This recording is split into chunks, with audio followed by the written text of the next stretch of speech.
सबरी मैया तू भगवान को अपने आप बुलाने के लिए वर्षों तक इंतजार बैठी बैठी करती रही। रोज मार्ग दुहारा करती थी, रोज पंछियों से पूछा करती थी कि हे कागा बता मेरे राम मेरे घर कब आएंगे। तो अगर भगवान को पाना है तो भगवान को पाने के लिए सबरी मैया की तरह प्रतीक्षा करिए तब मिलते। अगर भगवान को पाने के लिए आप सोचिए भगवान की परीक्षा ले तो कभी भगवान मिलेगा नहीं। आज भी कलयुग में भक्त भगवान की परीक्षा लेता, परीक्षा से भगवान को पाने की कोशिश करता है। हर बात में परीक्षा लेते, कहते भगवान हमारी इच्छा पूरी कर देना अगर दुनिया में सच्चे हो तो। अगर नहीं पूरी की तो हम जानेंगे आप हो नहीं दुनिया में, दिखावा है। तो क्या है, परीक्षा लेना तो भाई हो गया। भगवान को चैलेंज दे रहे हो, अगर हो तो ये काम पूरा करना। और जिस दिन भगवान ने हम आपसे ही पूछ लिया कि बताओ तुमको हमने इतना बड़ा शरीर दे दिया, तुमने क्या किया? ये बताओ तुम्हारे हाथ जो है इन हाथों का क्या किया? ये कान है इन कानों का क्या किया? क्या तुमने सुना, अच्छा बुरा क्या किया? जिह्वा दी, इस जिह्वा से क्या कहा? आंखें दी, इनका क्या किया? हाथ दी, इनका क्या किया?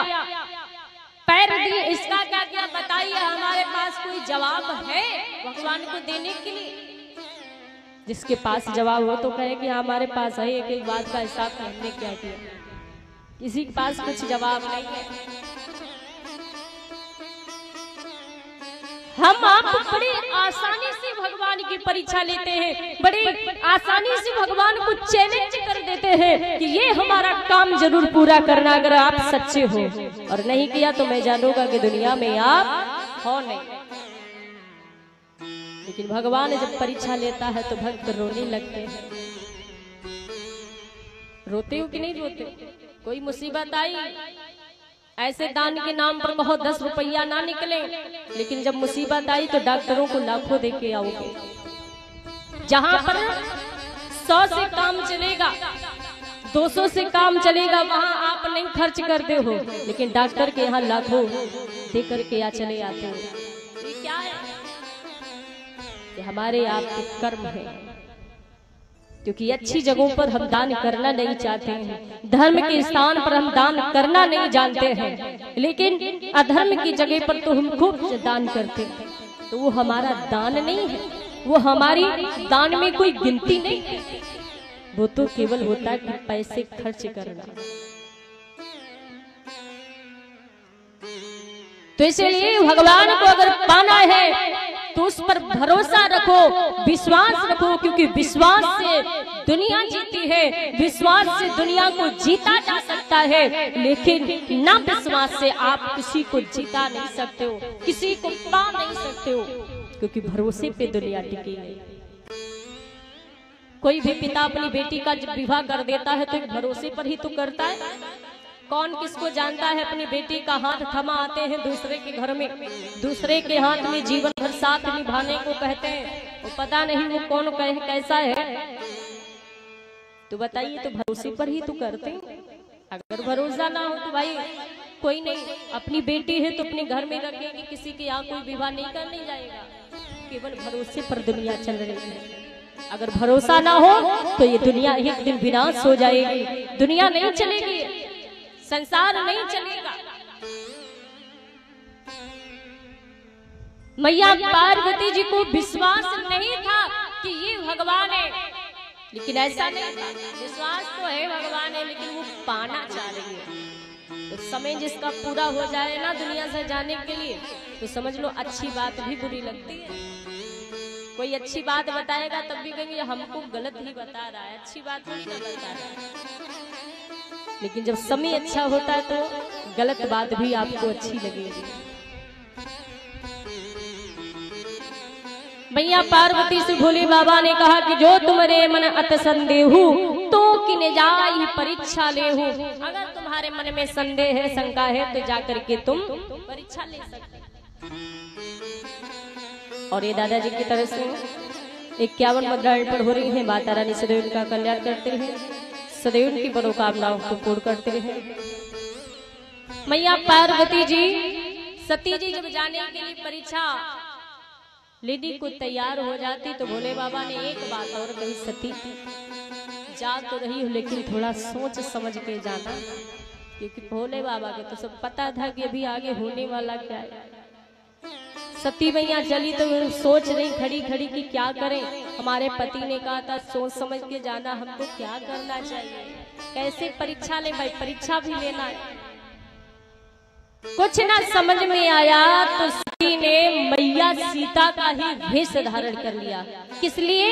क्योंकि सोचा इनकी पत्नी का हरण हो गया है, पत्नी को वन वन में ढूंढ रहे, जब मैं सीता बन के इनके सामने जाऊंगी तो ये मुझे अपना लेंगे, ये सोच थी।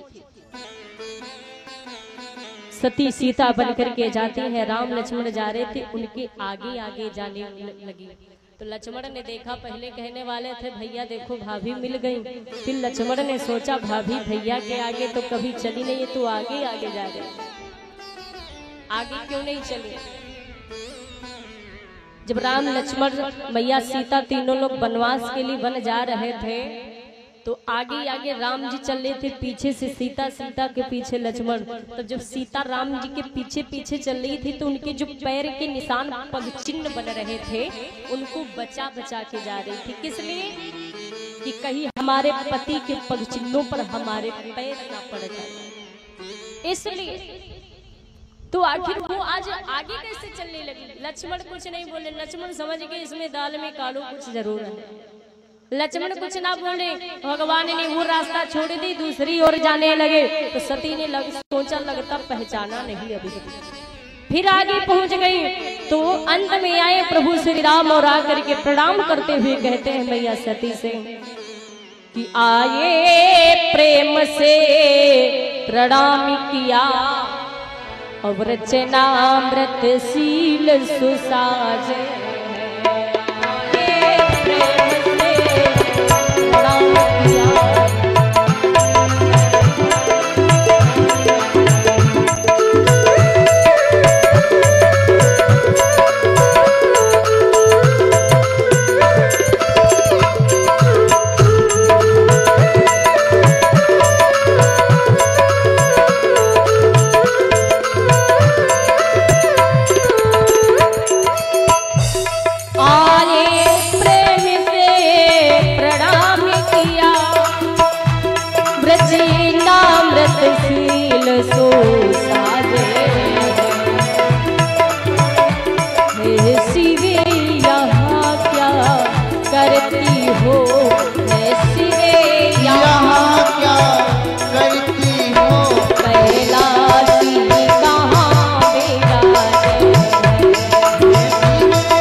प्रभु श्री राम जी पास में पहुंचे, जाकर के प्रणाम करते हैं और प्रणाम करते हुए कहने लगे हे माँ यहाँ आप क्या कर रहे? भोले बाबा का है, अरे वन में घूम रही, तुमको पता भी है हमारी पत्नी का हरण हो गया, सो वन वन में ढूंढते घूम रहे, और कहीं आपका हरण हो गया तो हमारी तरह भोले बाबा तुमको ढूंढते घूमेंगे। मैया सती गई तो थी परीक्षा लेने भगवान राम की, लेकिन खुद अपनी परीक्षा देती, अब भागना चाहती है लेकिन भाग ना सकी। तो भगवान ने एक ऐसा दृश्य दिखाया कि ब्रह्मा विष्णु महेश जो तीनों देवता थे तो सती जी देख रही तो उनको हजारों ब्रह्मा जी दिख रहे, हजारों शंकर जी दिख रहे, हजारों विष्णु जी दिख रहे हैं। सती मैया ये दृश्य देख करके घबरा जाती, परेशान हो जाती, अपने नेत्र बंद कर लिए, हृदय कंपन सध कछनाही और नयन मोदी बेटी माग माई, हृदय कंपन सध कछनाही। भैया सती जी तो भूल जाते, शुद्ध बुद्ध खो जाते हैं ये दृश्य देख करके और अपने नेत्र बंद कर लिए, नेत्र बंद करके बैठ जाती है। भगवान राम लक्ष्मण वहां से चल दिए। जब राम और लक्ष्मण वहां से जाने लगे और जब वो चले जा रहे हैं तो आगे आगे राम जी, पीछे से सीता, सीता के पीछे लक्ष्मण चल रहे थे। सती ने देखा, फिर शंका हुई कि पत्नी का अगर हरण हो गया तो सीता जी कहां से आ गए। कहते ना कि जो असली सीता जी थी उनका हरण नहीं हुआ था। असली सीता तो अग्नि में समाहित हो गई थी, लेकिन सीता की परछाई भगवान राम के साथ थी, जिसका हरण रावण भी किया था। वही सती मैया ये दृश्य देख के लौट करके वापस आई। भोले बाबा ने कहा, कहिए सती तुमने उनकी परीक्षा कैसे ली। तो सती मैया भोले बाबा से कहते हैं,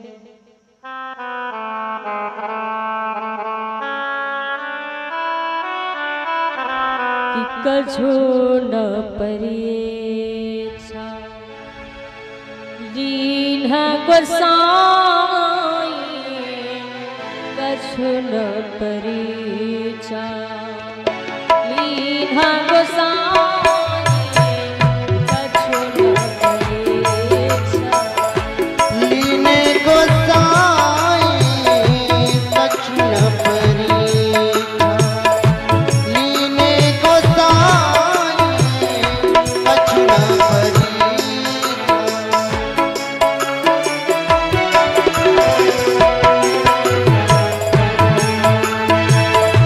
कछु न परीक्षा लीने गोसाई, कछु न परीक्षा लीने गोसाई। कीने प्रणाम, कीने प्रणाम तुम्हारी नाई,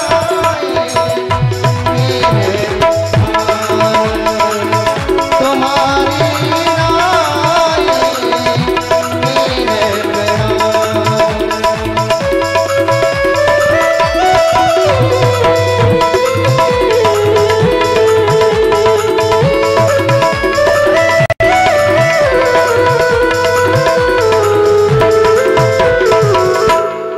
कि कछु न परीक्षा लीन है गोसाई, कीन्ह प्रणाम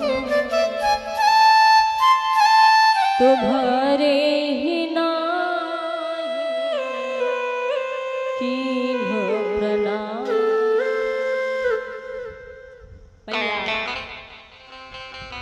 सती से जब भोले बाबा ने कहा, कहिए सती तुम पूरी मुझे सत्य सत्य बात बताओ कि तुमने उनकी परीक्षा कैसे ली। तो मैया सती कहती है, स्वामी मैं उनकी परीक्षा लेने नहीं गई थी।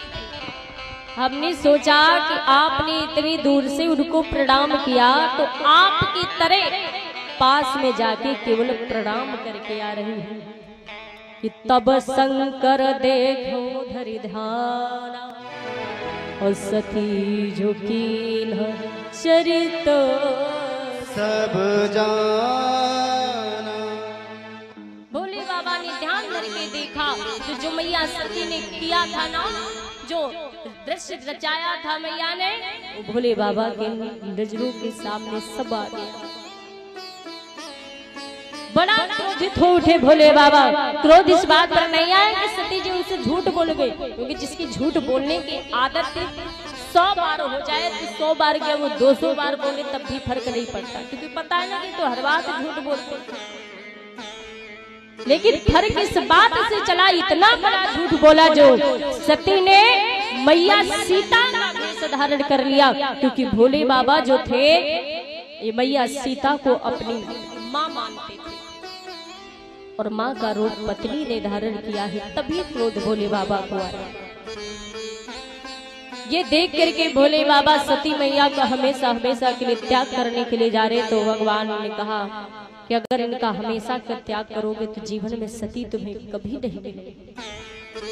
त्याग करना है शरीर का, करिए जिस शरीर से अपराध बना है। तो भोले बाबा मन ही मन में संकल्प करते हैं कि स्यो संकल्प की न माही, यही तन सती भेंट मोहिना। हे सती, जा इस शरीर से आज के बाद में तुम्हें पति के रूप में भेंट नहीं होगा। मन में संकल्प क्यों किया?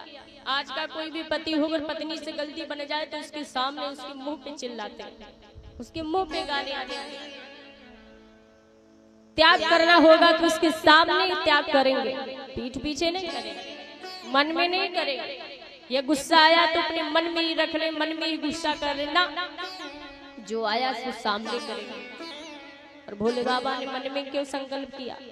क्योंकि भोले बाबा जानते थे अगर सती के सामने इसका संकल्प करूंगा, सती का त्याग इसके सामने करूंगा तो सती को तकलीफ होगी, तकलीफ देना नहीं चाहते थे। इसीलिए भोले बाबा ने मन में संकल्प किया, शिव संकल्प की न मन बाही, मन में संकल्प किया और वहां से चल देते कैलाश पर्वत पर जा पहुंचे। जा करके कैलाश पर्वत पर रहने लगे।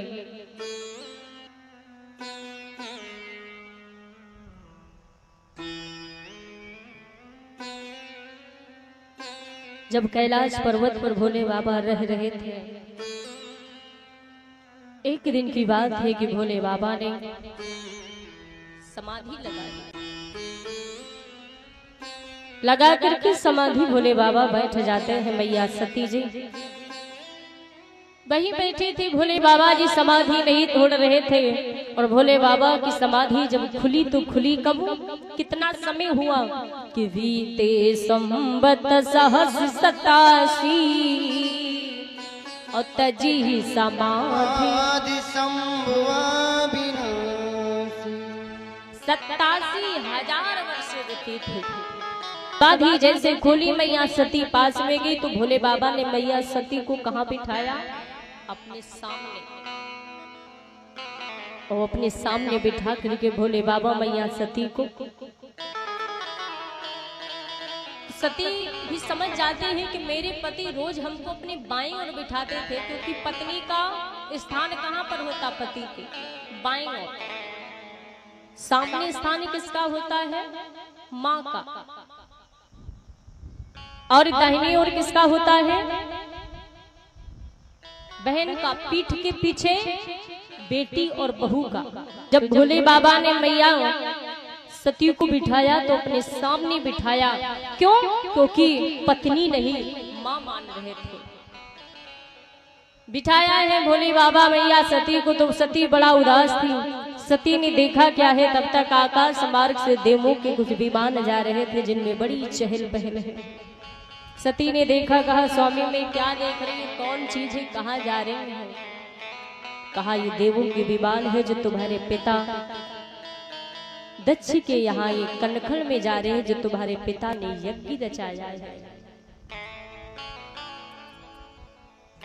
जब ये बात कही तो कहा अगर ये सब जा रहे तो हम आप क्यों नहीं चल रहे?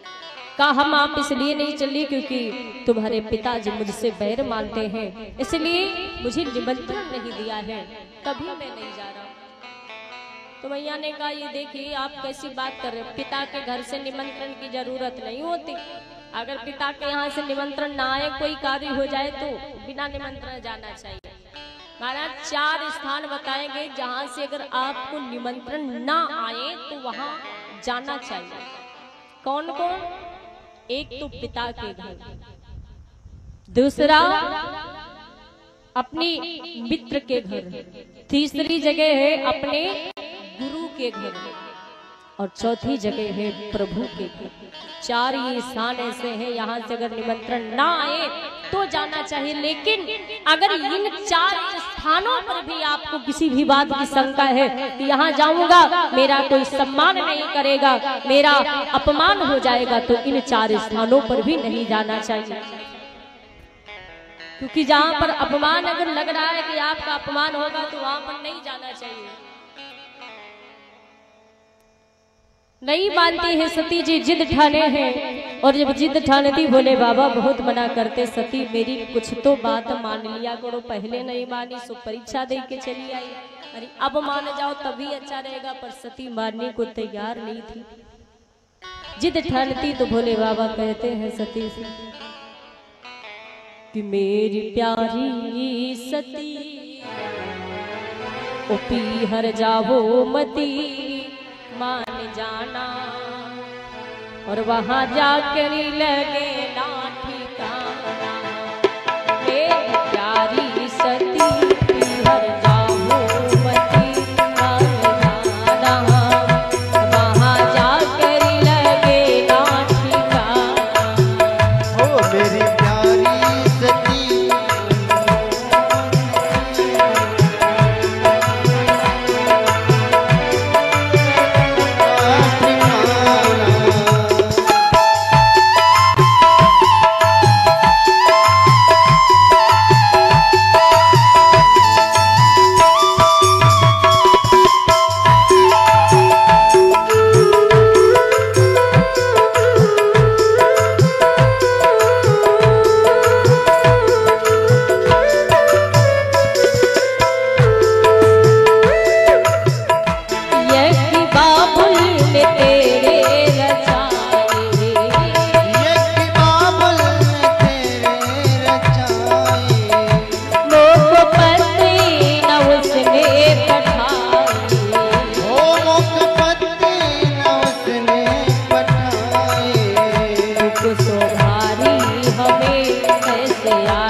सती भैया को भोले बाबा मना करते हैं और कहते हैं सती तुम मेरी बात मान जाओ, क्योंकि अगर बिना निमंत्रण से जाओगी तो वहां तुम्हारा कोई सम्मान नहीं करेगा। पर सती जी मानने को तैयार नहीं थे, जिद ठानते हैं, और जब जिद ठानते हैं जाने के लिए तो भोले बाबा कहने लगे ठीक है, अगर नहीं मानते हो तो जाएंगे, क्योंकि अगर कोई आपकी बात ना माने, कोई भी हो, चाहे पत्नी हो चाहे पति हो, परिवार के लोग हो, बच्चे हो, अगर आप एक बार कोई बात कहते हो वो ना माने, 2 बार कहो ना माने, 3 बार कहो ना माने, लाखों बार कर डालो ना माने, तो छोड़ देना चाहिए। फिर कहना गलत होता है, क्यों? क्योंकि आप बार बार कह रहे थे, आपकी बात की कोई वैल्यू नहीं होती है। भोले बाबा इतना कह रहे हैं, लेकिन सती की नजरों में भोले बाबा की बात की कोई वैल्यू नहीं, कोई कद्र नहीं थी। जिसकी नजरों में अगर अपने रिश्ते को बचाने के लिए या अपने की चिंता होती है, जिसे परवाह होती है, वही एक दूसरे की बात मानते हैं, और जिसे परवाह नहीं होती है उसे आपको छोड़ देने की भी परवाह नहीं होती है कि आप अगर हमारे जीवन में हो तब भी ठीक है, नहीं हो तब भी ठीक है। उसे कोई परवाह नहीं है कि हमारी पत्नी रहेगी या पति रहेगा कि नहीं रहेगा, कोई परवाह नहीं है। क्योंकि परवाह जो लोग करते हैं वो अपने एक दूसरे की बात मानते, चाहे पत्नी हो चाहे पति हो। भोले बाबा समझ गए जब सती की नजरों में मेरी कोई कद्र नहीं है तो बार बार कहने से ही, तर्क करने से बेकार है। तर्क करोगे अपनी बदनामी कराओगे, क्योंकि जो लोग बात आपकी मानना नहीं चाहते उनको आप लाखों बार समझाइए, लेकिन मानने नहीं करेंगे वो जो उनका मन होगा। तो ऐसे लोगों से दूर रहना चाहिए। ऐसे लोगों से कोई भी बात की आप परवाह मत रखिए। ये मत सोचिए कि इससे हमें कुछ मिलेगा, ये हमारे लिए कुछ करेगा ना। जो बात ना माने तो क्या है, सती जी कोई बात नहीं मान रही, तो भोले बाबा भी समझ गए हैं कि तर्क करना ही गलत है, क्योंकि हमें पता है कि सती जब हमारी बातें ही नहीं मानेंगी तो 1 बार 10 बार 100 बार चाहे जितना हम कहने होगा वही जो उनकी इच्छा होगी, तो ऐसा कहने से ही बेकार है। अपनी बात की हम कोई वैल्यू नहीं करवा रहे, अगर बार बार कहते हैं। सती जी अब तो भोले बाबा दोनों को बीच वार्तालाप चला, बहुत समझाया, पर सती एक बात नहीं मानी भोले बाबा की। और जब भोले बाबा की नहीं मानती तो भोले बाबा ने भी कहा ठीक है, जब नहीं मानोगी तो जाइए, जाने की आज्ञा दे दी। और सती के साथ में कुछ गढ़ों को भेज दिया। जब गढ़ों को भेज दिया है, सती उन गढ़ों के साथ में चली अपने पिता दक्ष के यहाँ कनखल में जा रही थी। और जैसे ही कनखल में जाते हैं, सबसे पहले पहुंची तो देखा किसने? बहनों ने। बहनों की आदत इतनी ऐसी होती है ना, अगर आपका कोई परिवार का लोग आपसे नाराज हो जाए, आपको ना किसी भी कार्य में बुलाए, तो आपकी बहन ऐसी होगी ना कि बहन मजाक उड़ाएगी, अगर बिना निमंत्रण से पहुंच भी गई। कोई किसी का नहीं है, बहनें सब हंस रही हैं, मजाक उड़ा रही कि सती बिना निमंत्रण से आ गई, फिर कोई फर्क नहीं पड़ा,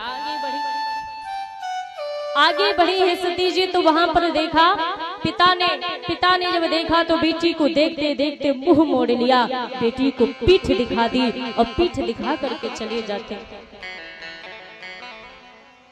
और आगे बढ़े, माँ ने देखा, लेकिन माँ ने अपनी बेटी को गले लगा लिया, रोने लगी, क्योंकि माँ संसार में ऐसी होती है कि माँ अपने बच्चों को अपने से अलग कभी नहीं करती। लेकिन इस कलयुग में महाराज माएँ भी ऐसी बड़ी हैं जो कोई परवाह नहीं होती अपने बच्चों। अगर बच्चे कोई एक गलती कर दे तो माँ बाप का फर्ज क्या होता है? उन्हें समझाना, उन्हें अच्छी बात बताना कि ये गलत तुमने किया या ऐसा नहीं करना था। लेकिन नहीं, ऐसे समय में अपने बच्चों को समझा करके ना खुद वो गलत बन जाते हैं।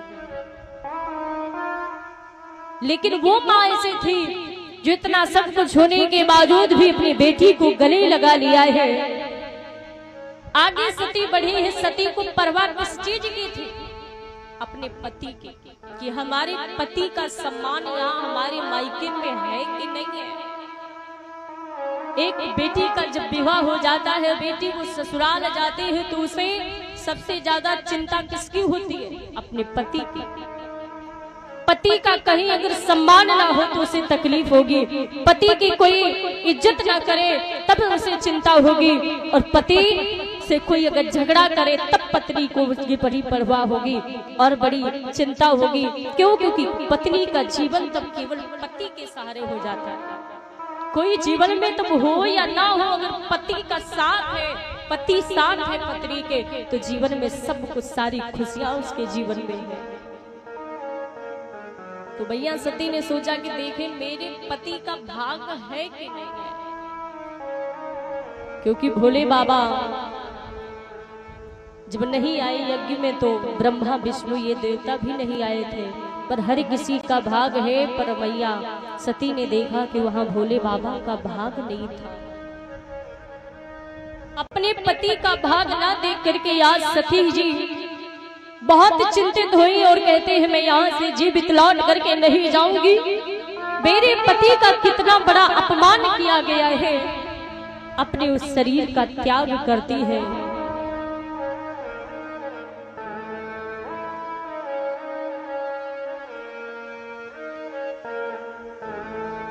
कि असो कहियोगी अग्नि तन जारा, हस कहियोगी अग्नि तन जारा, हस कहियोगी अग्नि तन जारा,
जब मैया सती ने देखा कि उनके पति का वहां भाग नहीं था, तो अस कही योगी अग्नि तरु जाए।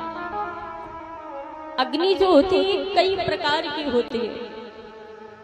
योग की अग्नि होती है तो कहते हैं ये योग की अग्नि कहां से प्रकट होती है? अगर सती स्त्री है, पतिव्रता स्त्री है, अगर ये अपनी हथेलियां ही रगड़ दे तो योग की अग्नि प्रकट हो जाती है। सती मैया जब वहां भस्म हुई तो योग की अग्नि में जल के भस्म हुई और मरते वक्त ये प्रार्थना की और ये वर मांगा कि जब जब मैं इस धराधाम पर आऊं तब तब आप ही मुझे पति के रूप में प्राप्त होगा। इतना कह करके सती ने अपने उस तन का त्याग कर दिया है। जितने भी गण थे सब यज्ञ का विध्वंस करने लगे हैं। ये बात भोले बाबा को मालूम हुई तो भोले बाबा ने क्रोधित होकर के अपनी जटाओं के इतनी जोर से छीटा कि वीरभद्र को प्रकट किया है। वीरभद्र को आदेश दिया कि जाओ, जा करके दक्ष के सर को काट करके उसी अग्नि कुंड में समर्पित कर दो।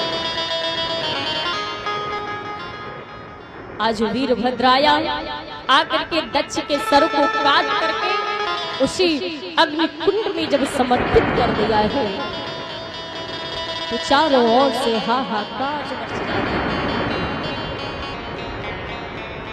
सारे देवता लोग भोले बाबा के पास गए, कहने लगे हे प्रभु तुमने ये क्या किया? अरे मैं जानता हूँ कि आप संहार करता है, दुष्टों का संहार करने के लिए आप आए हैं, लेकिन आपने दक्ष का ही संहार कर दिया। ये आपने अच्छा नहीं किया। आप चले और चली करके दक्ष को पुनः जीवित करें और उनके यज्ञ को पूर्ण कराएं।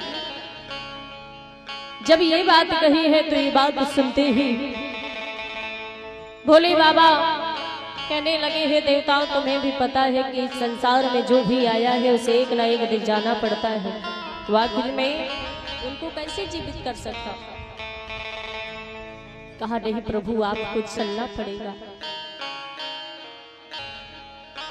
भोले बाबा देवताओं ने जब बार बार कहा तो भोले बाबा स्वयं आते हैं और आकर के भोले बाबा वहां पर पहुंचे तो देखा है कि बलि देने के लिए वहीं यज्ञशाला में एक बकरा बांधा गया। और जब बकरा बांधा गया था तो हुआ ऐसा कि वे जब बकरा बांधा गया था वहीं भोले बाबा जाकर के दक्ष का जो सर गायब था वही बकरे का सर काट करके दक्ष की सर की जगह जब लगाया गया तो दक्ष पुनः जीवित हो जाते हैं। जब पुनः जीवित हो गए दक्ष, पुनः जीवित होकर के भोले बाबा ने दक्ष के यज्ञ को पूर्ण करवाया और वहां से लौट करके वापस आए, कैलाश पर्वत पर रहने लगे बैरागी बन करके। क्यों? क्योंकि आज पत्नी के ना होने पर भोले बाबा बड़ा उदास बैरागी बन गए और उन्होंने सोच लिया कि मैं आज के बाद विवाह नहीं करूंगा। कैलाश पर्वत पर भोले बाबा अकेले रह रहे हैं। बोली शंकर भगवान की, बोली हनुमान जी महाराज की। सभी भक्त तालियां बजा करके दो शब्दों में भगवान का नाम बोलते हैं और समय भी हो रहा है। इसके आगे की कथा सभी भक्त रात्रि के समय सुनेंगे। भगवान भूतनाथ भोले बाबा का विवाह कैसे होगा, तो इनके विवाह में कन्यादान भी होगा। कहते हैं ना कि सबसे बड़ा दान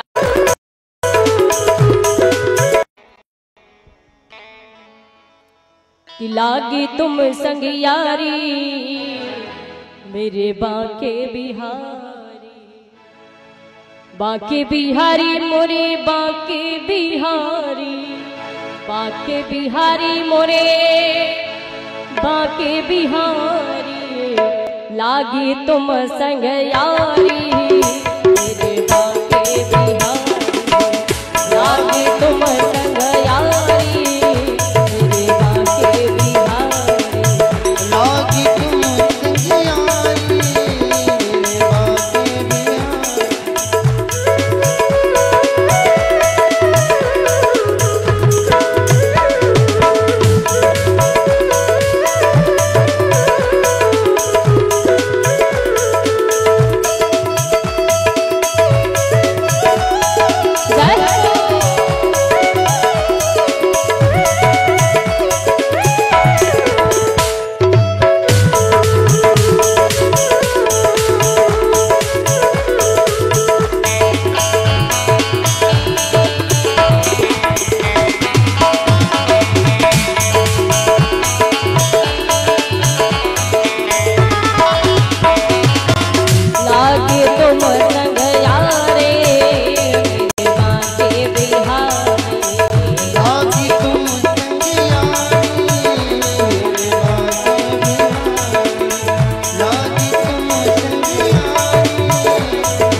कंठे पीतांबर गले में माला, मुकुट धारण किए गोपाला, मुगराल लटकारी कारी,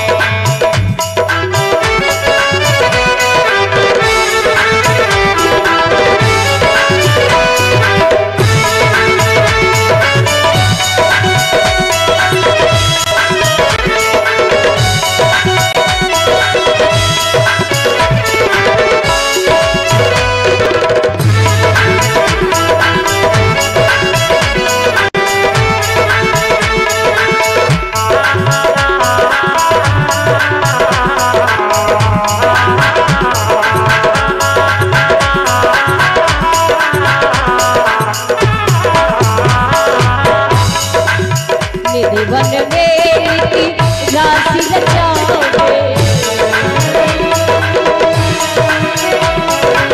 सब सखिया मिल गीत सुनावे, सब सखिया मिल सब सखिया मिल गीत सुनावे, सब सखिया मिल गीत सुनावे, नाचे है बारी बारी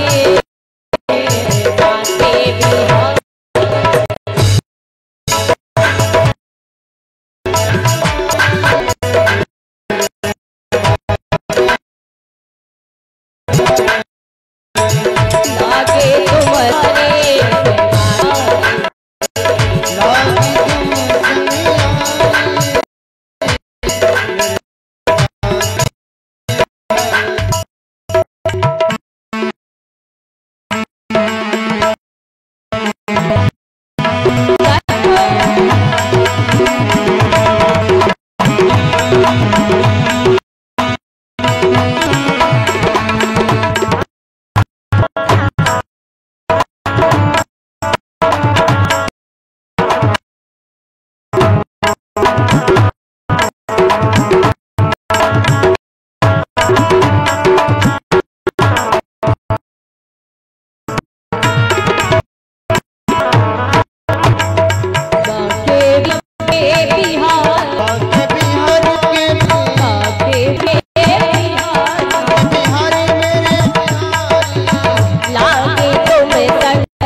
लागी तुम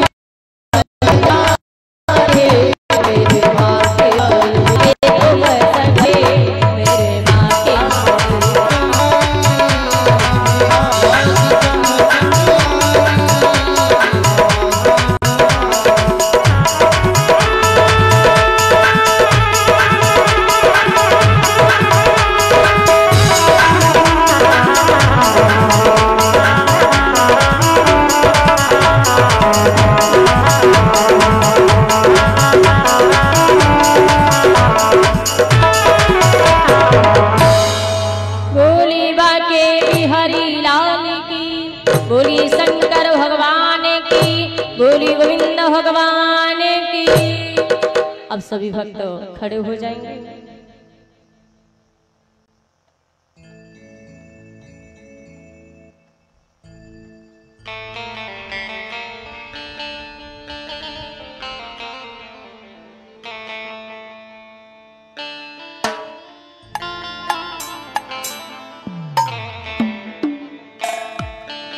करुणामयी, ममतामयी, त्यागमयी हमारी मातृशक्ति, प्यार करने योग्य ध्रुव प्रहलाद जैसे रिन्ही बन्ही बाल वृंद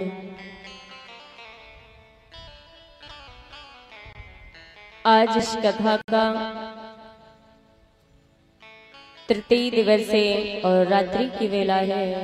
तो जहां तक भी मेरी आवाज इस ध्वनि विस्तार के यंत्र के द्वारा पहुंच रही हो। सभी भक्तगण अपने गृहकाल से निवृत्त होकर के थोड़ा सा मौन समय निकाल करके धर्म प्रांगण में आने का कष्ट करेंगे, क्योंकि कथा अपने सभी के अनुसार प्रारंभ हो चुकी है। आइएगा, कथा प्रारंभ होने से पहले अपनी मन और वाणी को पवित्र करने के लिए बड़ी ही भाव से सभी भक्तगण माता रानी के चरणों में 2 शब्द समर्पित करते हुए चलेंगे। भोली सिर वाली मैया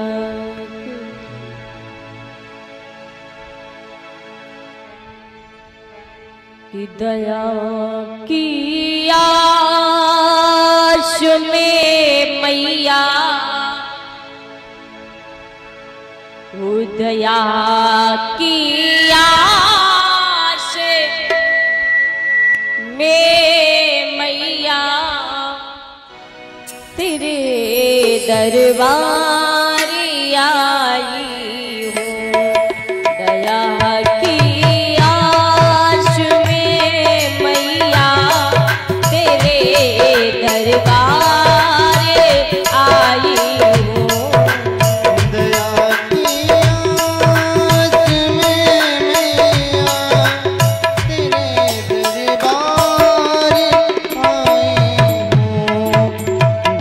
दया की आस में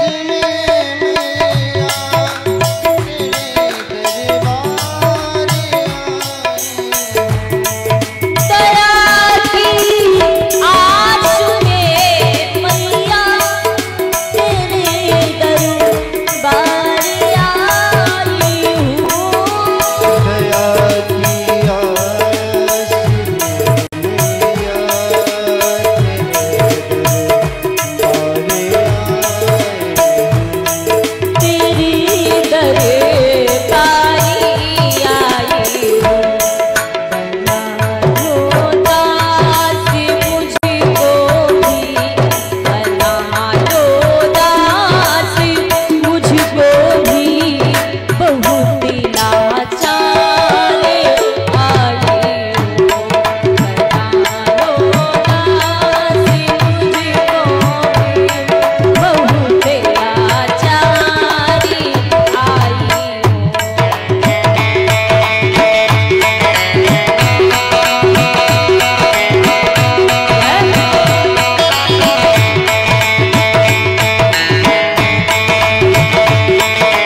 मैया की जय बोली सरस्वती मैया की जय बोले भागवत महापुराण की जय हो। और यह नरेश यादव छोटे पुरवा से भगवान के चरणों में 51 मुद्राएं भेंट कर रहे हैं। माता रानी सदैव उनका कल्याण करते रहे, सदैव उनकी मनोकामनाओं को पूर्ण करते रहे। बोली हनुमान जी महाराज की, बोली बांके बिहारी लाल की।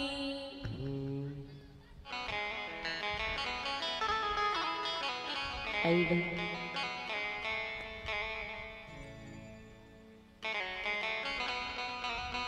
कथा में प्रवेश करते हैं।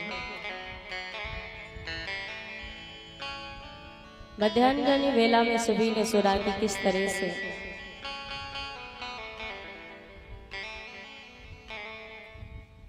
भूतनाथ भोले बाबा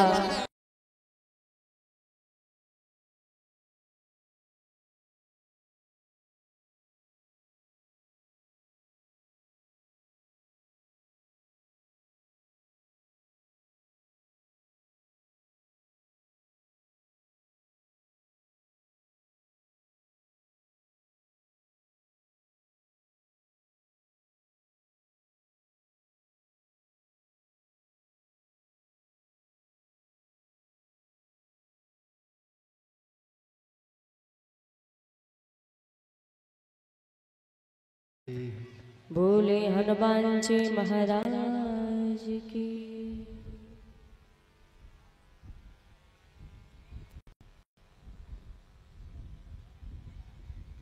बोली गुरुदेव भगवान की। बोली वैष्णो मैया जय हो। किसान वेद 6 शास्त्रों में जी महाराज बातें मिली। रामचंद्र भगवान की जय हो। बोले शंकर भगवान की जय हो। बोले देव जय हो। जय जय श्री राम।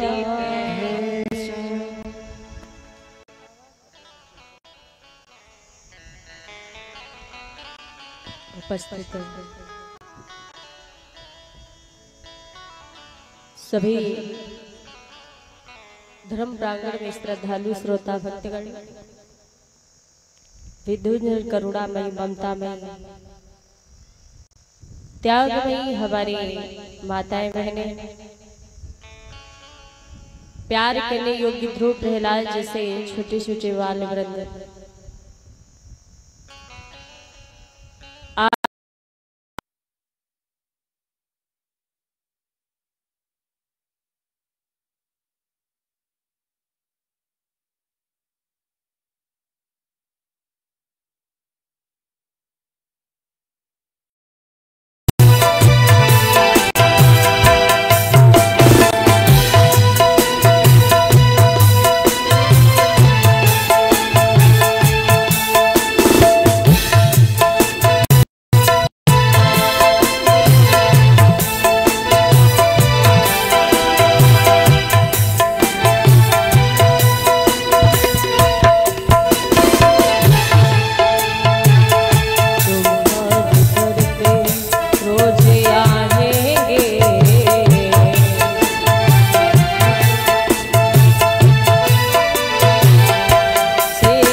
बोली सिरुवनी मैया की, बोली वैष्णो मैया की, बोली भागवत महापुराण की।